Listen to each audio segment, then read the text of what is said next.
Hello दोस्तों। आज जो मैं लेके आया हूँ वो है बायोलॉजी का पेपर।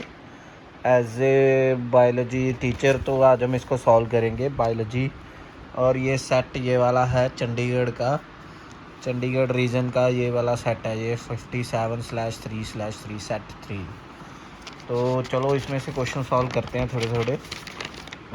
तो पहला क्वेश्चन ये है कि ह्यूमन जीन्स के अंदर एवरेज जीन कितने होते हैं, कितने बेसिस होते हैं, और ये ह्यूमन जीनोम लार्जेस्ट जो ह्यूमन जीन है उसके अंदर कितने बेसिस होते हैं। 3000 और 2.5 मिलियन इसका आंसर था। नेक्स्ट, हिंदी में मैं नहीं करा रहा बेटा ये क्वेश्चंस, और ये सारे क्वेश्चंस हम यहीं से करेंगे। कौन सा है जो कैरियर है डिसीज़ अमीबोसिस का? क्यूलेक्स मॉस्किटो आपको पता ही है, नहीं होता। और फीमेल एनोफ्लीज आपको मलेरिया का है। और स्नेल आपको पता ही है कोई और डिसीज़ है, तो house fly is the answer. So how does restriction enzyme hind S21 indicate? तो हमने पढ़ा ही है, जो हाइंड का पहला नाम है वो हेमोफाइलस इन्फ्लुएंजाe और एनडी उसमें स्ट्रेन है, और 1 इंडिकेट करता है कि कौन सा एंजाइम है जो हमने वो आइसोलेट किया है। Next, pair of plants pollinated by water, that is the vallisneria and hydrilla. कौन से प्लांट हैं जो वाटर पॉलिनेटेड हैं? जोस्ट्रा एंड वाटर लिली आपको पता ही होगा कि वाटर लिली जो है वो that is a insect pollinated. तो पार्थेनियम भी, उसके बाद water hyacinth and water lily, ये सारे इंसेक्ट पॉलिनेटेड है। तो बाकी इन्होंने कुछ ये स्टेटमेंट्स दी हुई हैं regarding the drugs and alcohols. सो इसमें से स्टेट 1 2 3 करेक्ट है। ड्रग्स एंड अल्कोहल अब्यूज़ का जो टॉपिक है जो आपको डिटेल्ड में है, जैसे अडोलसेंस जो होते हैं वो ज़्यादा वल्नरेबल होते हैं पीयर प्रेशर में। हाँ जी, सही है। और ड्रग्स एडिक्शन से क्या होता है, ज़्यादा टॉलरेंस पावर इंक्रीज़ हो जाती है। और अल्कोहल जो है वो हमारे सेंट्रल नर्वस सिस्टम को अफेक्ट करता है। तो ये तीनों स्टेटमेंट सही थी। बाकी excessive use of drugs helps to increase energy, ये गलत है। एनालॉबिक स्टीरॉयड्स जो डिक्रीज एग्रेसिवनेस, ये भी गलत है। सो नेक्स्ट जो क्वेश्चन है, what would be the minimum possibility of dominant trait being expressed in an offspring after a monohybrid cross?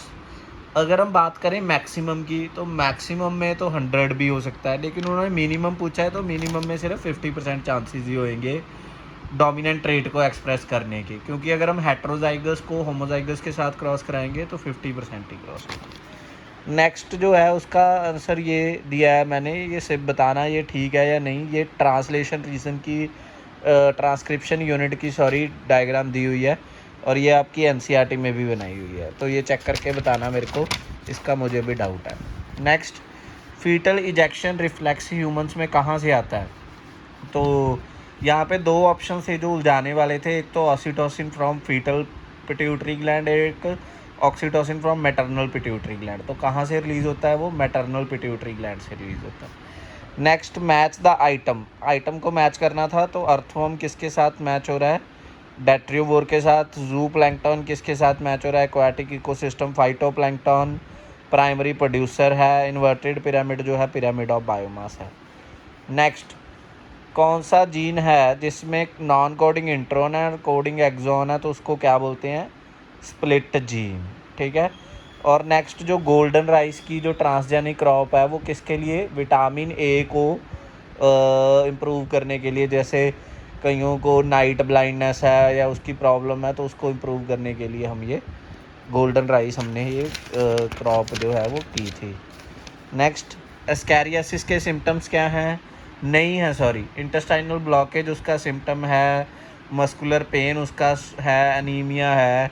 सो जो नहीं है that is the skin ulcer. Next, repetitive sequences are the stretches of DNA that are thought to have direct coding function, इसका answer A है। Next वाले का भी net primary productivity, जिसमें respiration losses gross primary productivity में से minus कर देते हैं रेस्पिरेशन लॉसेस को, नेट प्राइमरी प्रोडक्टिविटी, तो इसका आंसर भी यही है। नेक्स्ट, एक्टिवेटेड स्लज ये आपका माइक्रोब्स इन ह्यूमन वेलफेयर में जब हम सीवेज ट्रीटमेंट प्लांट पढ़ते हैं तो वहाँ का पार्ट है। Next, DNA can not pass through a cell membrane of the bacterial cell, क्योंकि डीएनए क्या है? हाइड्रोफिलिक मॉलिक्यूल है, तो इसीलिए हमें वो डीएनए को पास कराने के लिए कुछ मेथड्स ढूंढने पड़ते हैं। वो जीन गन मेथड है ना, बम्बार्ड करवाते हैं उसको, और डीएनए को कॉम्पिटिटिव बनाते हैं सेल मेल बॉल के साथ। तो these are the methods. Next agarose gel का है जो मेथड है, इलेक्ट्रोफोरेसिस में करवाते हैं, जिसमें हम डीएनए की फ्रैगमेंट्स को तोड़ते हैं और वो एनोड की तरफ भागता है और छोटे छोटे टुकड़े करते हैं, फिर उसको सेपरेट कर लेते हैं। सो ये सारा मेथड इसमें बताना है। और एग्रोस जेल बताना जो जेलिडियम से हम बनाते हैं ना, दैट इज़ द। और उसके बाद ये इन्होंने बताया हुआ क्वेश्चन एवोल्यूशन से है। होमो निएंडरथल, ऑस्ट्रेलोपिथेकस, होमो इरेक्टस, होमो एबलस, इनको हमने अरेंज करना है अकॉर्डिंग टू द इनकी अपीयरेंस कैसे थी, ठीक है। और किसका लार्जेस्ट ब्रेन साइज था, ये आप एवोल्यूशन में पढ़ सकते हो अगर डिटेल में पढ़ोगे। फिर नेचुरल सिलेक्शन, जिसमें नेचर सेलेक्ट करता है कि कौन सी चीज़ है जो वो सर्वाइव करेगी या कौन सी नहीं। वो नेचुरल सिलेक्शन में टाइप बताना उसकी, है ना, जैसे नेचर सेलेक्ट करता है कि किस चीज़ों ने, मतलब इंडस्ट्रियल मेलानिज्म जैसे इसकी एग्जांपल थी एक। तो और भी काफ़ी सारी एवोल्यूशन के अंदर आप एग्जांपल पढ़ते हो। नेक्स्ट हनी बीज के ऊपर है, जिसमें इन्होंने डिप्लॉन्टिक लाइफ साइकिल है जो, सॉरी, हैप्लोडिप्लॉयड गैमीट जो होते हैं ना, उसका लाइफ साइकिल है जो, उसको इन्होंने कंसीडर किया हुआ है इसके अंदर, ठीक है। नेक्स्ट है, एक पर्सन है जो उसके ईचिंग हो रही है, तो उसकी कौन सी बीमारी है इन्होंने बताया हुआ है। तो वो रिंग बॉम की बीमारी इन्होंने, जैसे ट्राइकोफाइटॉन, है ना, जैसे वो सारी चीज़ें।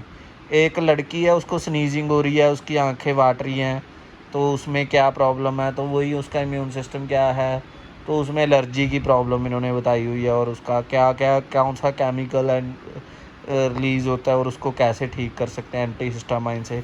तो ये सारी। एक चाइल्ड है जिसमें डिलीशन हो गया है, ये सारी इसके बारे में, और ये कैसे इसको जो ADH डेफिशिएंसी में भी इसको क्योर कर सकते हैं, वो कैसे। एक मेज़ की डायग्राम आई थी जिसमें इंटरनल स्ट्रक्चर बताना था इनका, है ना। वो वो क्रॉस, ये वो वाला है जिसमें मोनोकॉट सीड है, ये मोनोकॉट का सीड है, तो इसमें टोटल कोलियोप्टाइल, कोलियोराइजा, ठीक है, वो सारी चीज़ें हमने। और इन विट्रो फर्टिलाइजेशन कैसे करते हैं, IVF के बारे में इन्होंने पूछा हुआ है, गिफ्ट कैसे करते हैं, कैसे परफॉर्म करते हैं। TH मॉर्गन ने कौन सा किया था, सेक्स डिटर्मिनेशन वाला, इसमें जो टॉपिक है मेंडेलियन इनहेरिटेंस वाला, ठीक है। तो ये सारी। उसके बाद एपोमिक्टिक सीड्स को हम कैसे डेवलप कर सकते हैं। उसके बाद ट्रांसलेशन जो क्वेश्चन में आई हुई थी, चार्जिंग ऑफ tRNA कैसे कर सकते हैं, जिसमें DNTPs ऐड करते हैं ATP की फॉर्म में, एनर्जी की फॉर्म में। एक पर्सन है, उसको रेबीज़ वाले डॉग ने वो कर लिया, बाइट कर लिया है, तो कैसे, है ना, उसको कर सकते हैं। ये इन्होंने बताया हुआ कौन सी इम्यूनिटी इन्वॉल्व होती है, कौन सी टाइप्स ऑफ इम्यूनिटी हैं। नेक्स्ट कैरिंग कैपेसिटी के बारे में बताया हुआ है, ग्रोथ कर्व जो हम इसमें कैरिंग कैपेसिटी में पढ़ते हैं। फिर उसके बाद सेक्शन D में केस बेस्ड था। केस बेस्ड काफ़ी अच्छा आया हुआ था, जिसको हम पढ़ें अगर तो देखें कि कंसंट्रेशन जो है निकोटीन की वो 10 मिनट पे कौन सी होएगी, तो मैक्सिमम ये देखो 45 पे होएगी, ठीक है। उसके बाद सिगरेट स्मोकिंग, ब्लड प्रेशर क्यों इंक्रीज़, क्योंकि कार्बन मोनोऑक्साइड की बाइंडिंग कैपेसिटी ज़्यादा होती है एज़ कम्पेयर टू ऑक्सीजन। सो वो सारे रीज़न जो हमने लिख देने थे। बाकी तो आपने सॉल्व करना था, मैंने तो जस्ट MCQs और असर्शन रीजन सॉल्व करके दिखाए। नेक्स्ट ये भी एक केस बेस्ड है, काफ़ी अच्छी थी, स्पीसीज़ कंजर्व बायोडाइवर्सिटी के ऊपर आई थी। कौन सी मेथड जो है वो हाईएस्ट नंबर ऑफ स्पीसीज़ को कंजर्व करता है, इन सिटू या एक्स सिटू। तो ऑब्वियसली इसमें इन सिटू कंजर्वेशन है जो नेचुरल मेथड है। बाकी which other method shown in the diagram opposite to the identify, ये सारे क्वेश्चंस के आंसर आपने करने थे। बायोडाइवर्सिटी हॉटस्पॉट्स क्या होते हैं, जहाँ पे प्रोडक्टिविटी ज़्यादा होती है। सैक्रेड ग्रूव्स, धार्मिक जगहें जो बायोडाइवर्सिटी को कंजर्व कैसे करती हैं। नेक्स्ट है 2 कंपोनेंट्स टेक्निक्स जैसे बायोटेक्नोलॉजी यूज़ की जाती है, और 3 की टूल्स जो रिकम्बिनेंट DNA टेक्नोलॉजी में यूज़ करते हैं। वेक्टर लिख सकते हो, प्लाज्मिड, वो सारी चीज़ें इसमें। उसके बाद है accurate diagnosis of disease in medical conventional method of diagnosis और उसके डिसएडवांटेजेस, बायोटेक्नोलॉजी का चैप्टर है ये। उसके बाद इन्होंने क्रॉस डाले थे, ग्रिफ्ट का एक्सपेरिमेंट डाला था, एवरी मैक्लियोड मैकार्टी का एक्सपेरिमेंट। ग्रिफ्ट का एक्सपेरिमेंट वो चूहे वाला था, जिसमें चूहा R स्ट्रेन S स्ट्रेन का। उसके बाद है ये वर्कआउट द क्रॉस, ये नॉर्मल हेमोफिलिक एंड हेमोफीलिया का, ठीक है, क्रॉस डाला हुआ है। और कंक्लूजन इन्होंने ठीक है, ये उसी के हैं principle of inheritance and variations के। उसके बाद ये स्पर्मेटोजेनेसिस की डायग्राम आई हुई थी, हार्मोनल रेगुलेशन पूछा गया। उसके बाद MTP medical termination of pregnancy क्या होता है, कब की जाती है, क्यों की जाती है, लीडिकली सेव है और इसके रिस्क क्या हैं। तो ये आपका बायो का पेपर था जो आपका हुआ है अभी। तो आपने चेक करना है आपका कैसा हुआ और आपने एमसीक्यूज़ करके नीचे कमेंट करके बताना है कितने सही गए।